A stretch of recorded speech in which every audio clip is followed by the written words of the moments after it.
વિશે જાણવાનું છે. શેના વિશે? તો ખોરાકમાં આપણે શાકભાજી ખાતા હોય ને? અત્યારે ચોમાસું છે એટલે પુષ્કળ લીલા શાકભાજી આવે. તો શાકભાજીમાં બધાયના ઘરે મમ્મી પપ્પા દાદા દાદી શાક લાવે ને? તમે બધાય શાક જોયું છે? તો સરસ લ્યો. તો શાકભાજીમાં રીંગણા, બટેટા, કોબી, ભીંડો, કંટોલા, કારેલા, વાલોળ, ગુવાર આ બધા શાકભાજી હોય ને?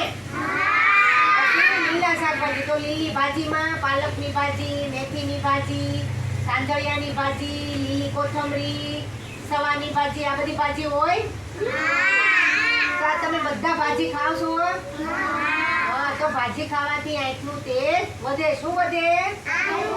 તેજ વધે. પછી ટમેટા, પછી કોબી, બીટ અને ગાજર આ બધું ખાવાથી શરીરમાં લોહીના ટકા વધે. શું વધે? તો ગાજર, બીટ આ બધું ખાવું જોઈએ ને?